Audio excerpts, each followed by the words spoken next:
ភាសាគ្នារោគចំណុចរោគបត់សោតដើម្បីត្រៀមការលេងដើម្បីជាមួយនឹងបណ្ដាខេត្តហើយក៏ដូចជាបណ្ដារាជធានីផ្សេងៗដែលមានវ័យ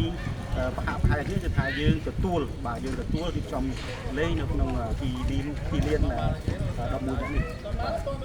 យើងរៀបចំការប្រកួតនេះដើម្បីយើងសពជាថាក្រុមកីឡាករsẽ không bị chẳngអត់អញ្ចឹង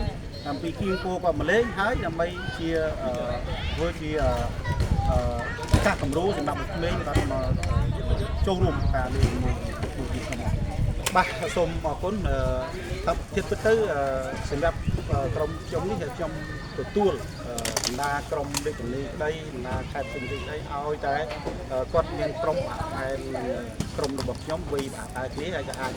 ចាស់ខ្លះក្មេងខ្លះមកយើងដីមិត្តចូលគ្នាលេងហើយយើងធ្វើការគ្រប់គ្រងហើយក៏សូមជំរាបដល់បណ្ដាក្រុមតាមបណ្ដាខេត្តអស់សូមមកទំនាក់ទំនងទាំងក្រុមរបស់ខ្ញុំក៏ដូចជាមិត្តរួមរបស់អស់គ្នាដើម្បីយើងលេងដើម្បីដកសំបត្តិរួមគ្នាដើម្បីលើកស្ទួយវិស័យកីឡាការលេងកីឡានេះគឺដល់ហើយដើម្បីតែបាទខេត្តក្តីដូចជារដ្ឋាភិបាលក្តីគឺថាគណៈអង្គភាពជុំវិញខេត្តដូចជាដារក្រសួងតែរៀបចំ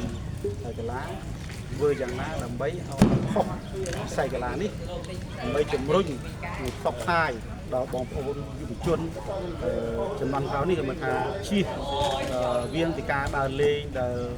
ពុំមានផលប្រយោជន៍ទៅធ្វើឲ្យសង្គមមិនទទួលស្គាល់គឺថាឲ្យងាកមកចូលរួមលេងកីឡាអត់នេះដើម្បីលើកស្ទួយវិស័យកីឡា